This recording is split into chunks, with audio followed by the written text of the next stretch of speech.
morning, everyone.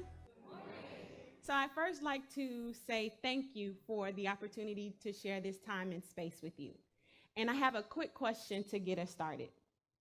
Do you remember your first day of anything? Your first day at a new job? First day of middle school? Kindergarten? Okay. So envision your first day on a college campus. Envision yourself as a first-generation college student and as a student of color. Imagine if for your whole life, you've been told that a time would come where you would have to take this journey on your own as a sacrifice for your family. And yet, because you're a first-generation college student, you don't have anyone that you can lean on or anyone that you can call with questions about financial aid, maybe. Questions like, where exactly is my refund check? Imagine your first day on campus, half of the day is lost. You're trying to navigate through the buildings and the hallways. And the second half of the day is lost in translation. You're trying to decipher this foreign language that your professor at the front of the room is speaking: organic chemistry, quantitative methods, entrepreneurship. Imagine how you might be feeling as this first-generation college student with no one to lean on and very little understanding about what is happening around you. How might you be feeling? Deserted? Disconnected? No matter how you're feeling, I'll add one more layer of complexity to it. There's this thought that's been nagging you since you received your acceptance letter. It's a thought that you actually only hear when you find the courage to look yourself in the mirror. And that thought says, well, you don't belong here anyway. You're an imposter, and they're going to find out pretty soon. A couple of weeks go by, and your professors actually begin to expect you to communicate back with them in that foreign language. They say, well, certainly you remember everything we've talked about since the first day of the semester. And I know that you understand it because I'm just so good at teaching it. Now, here's your chance to apply it. And with a smile on their face, a sinking feeling in the pit of your stomach, they hand you your first exam of the semester, whether or not you're ready for it. What you have to understand is that your professors and university administrators are facing some pretty intense pressure. Under performance-based funding metrics, which have been adopted in 25 states across the US, your professors are being told that if you don't perform at a relatively high level in each and every one of your classes, that they aren't doing their jobs well. Your university administrators are being told if they don't get you in and out the door in 4 years or less, then someone's job is going to be on the line. So talk about motivating. And speaking of motivation, actually, in 1943, Abraham Maslow published his foundational work, A Theory of Human Motivation. And in it, he says that we each have 5 basic needs. Physiological needs, food and shelter.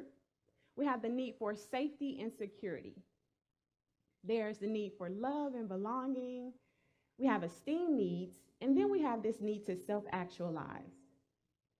I understand self-actualization as the intense, burning desire to be the very best version of myself that I absolutely can be. In reference to self-actualization, what Maslow states is what a man can be, he must be. For you as a student, what a student can be, you must be. But how can you self-actualize when some of your basic human needs aren't being met? You are food insecure because you don't know if the food that you have now will last you until you get that refund check so that you can buy more food. You're housing insecure. You got matched with a random roommate who doesn't exactly make you feel safe in your household. For the last couple of nights, you've been couch surfing, sleeping in your car, taking naps in the library. How can you become your very best self if you don't have the time and space to explore who yourself is? How can you perform at a relatively high level if you don't have the food and shelter that your body needs?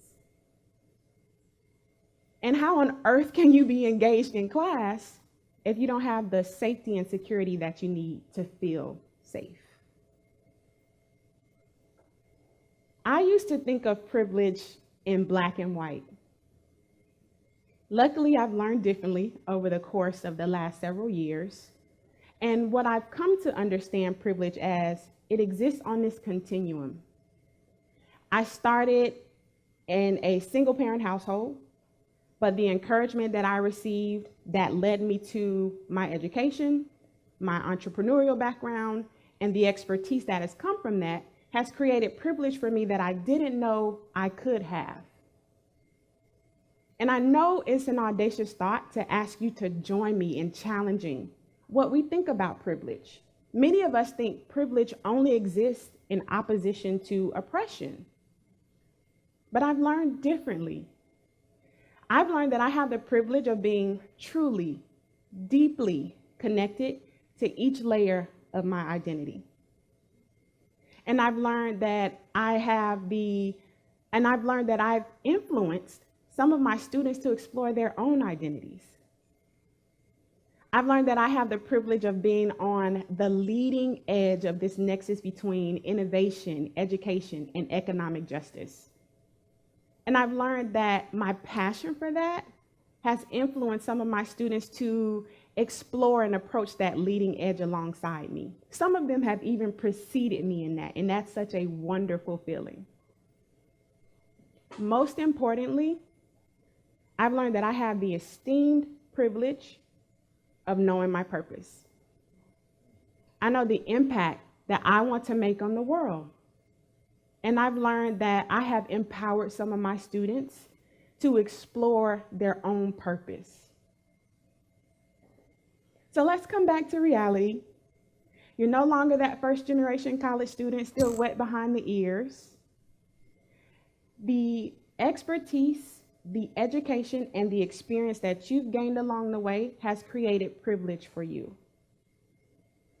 And my ask of you, my challenge to you, is to join me in creating some small victories for humanity. I ask that you would use your privilege to inspire those that you serve to explore the world more deeply and their role in it. I ask that you would use your privilege to influence your students, your patients, your constituents. Influence them to think more innovatively, take more calculated and informed risks. But most importantly, I ask you to join me in using your privilege to empower those that you serve to become the very best versions of themselves. Because after all, they absolutely must. Thank you.